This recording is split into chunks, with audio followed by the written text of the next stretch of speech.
Hello नमस्कार, मी भक्ती. पुन्हा एकदा स्वागत आहे तुमचं माझ्या नवीन व्हिडिओमध्ये. तर आता तुम्ही थंबनेल बघितल्याप्रमाणे आम्ही आलो आहोत समरचं वनवेअरचं फोटोशूट करायला. आणि सो चॅनलवरती नवीन असाल तर प्लीज चॅनलला सगळ्यांनी सबस्क्राईब करा. आता आम्ही सध्या आहोत मंदिरामध्ये, म्हणजे की पार्क पण आहे, मंदिर पण आहे महादेवाचं. आणि इथलं व्ह्यू इतकं भारी आहे, मी तुम्हाला पुढे दाखवते. पण आजचा दिवस माझ्यासाठी खूपच खास आहे, कारण आज आम्ही आमच्या समोरच्या पहिल्या वाढदिवसाच्या फोटोशूटसाठी आलो होतो. बघता बघता माझं बाळ 1 वर्षाचं झालं. खरंच वेळ किती पटकन निघून जाते ना. कालपर्यंत माझ्या हातात असलेलं छोटंसं बाळ आज हसतंय, खेळतंय आणि स्वतःच्या छोट्या छोट्या पावलांनी पुढे चालतंय. म्हणूनच या सुंदर आठवणी कायमच जपून ठेवाव्यात असं मला वाटतंय. त्यामुळे आम्ही फोटोशूटसाठी एक सुंदर जागा निवडली. आम्ही महादेवाच्या मंदिरात आलो होतो. इथलं वातावरण बघितल्यानंतर ना मनाला एक वेगळी शांती मिळाली होती. आजूबाजूला हिरवीगार गवतं होती, झाडी, पक्ष्यांचा आवाज आणि हे सुंदर जुन्या काळातलं मंदिर होतं. मंदिर बघून खूप भारी वाटलं होतं. आता आई झाल्यानंतर ना प्रत्येक सण खास होऊन जातो. बाळाचं पहिलं हसू, पहिलं पाऊल, पहिला वाढदिवस, प्रत्येक गोष्टी मनात कायम साठवून ठेवायचे वाटतं.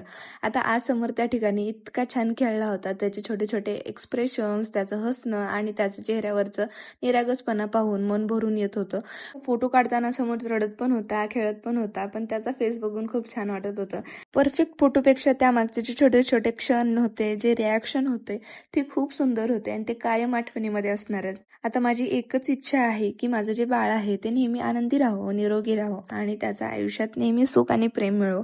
आजचा हा दिवस माझ्यासाठी फक्त फोटोशूटच नव्हता, तर माझ्या आईपणातले एक सुंदर आठवणी ही होती. आता समोरसाठी ना मी 3 ड्रेस चूज केले होते. आता हा 3रा नंबरचा होता, म्हणजेच की समोरचा बर्थडे ड्रेस, आणि तो त्याच्यावरती खूप छान दिसत होता. आता समोरच्या पप्पासोबत त्याला मस्त फोटो काढायचे होते, व्हिडिओज क्लिक करायचे होते, पण माझ्यासोबत त्याला ना एकही फोटो काढायचा नव्हता. तो एकतर चिरडीला येत होता, नाहीतर रडत होता. आता कसं बसं तरी त्याला शांत बसायला लावला आणि त्यानंतर आम्ही छान छान फोटोज आणि व्हिडिओज क्लिक करून घेतले आणि त्यानंतर त्याचं एकदम सुरूच झालं होतं रडणं. आता आमचं तर फोटो वगैरे सगळं काढून झालं होतं. आता आम्ही निघालोय घरी. हा व्हिडिओ कसा वाटला कमेंट करा आणि भेटू पुढच्या ब्लॉगमध्ये. Bye bye.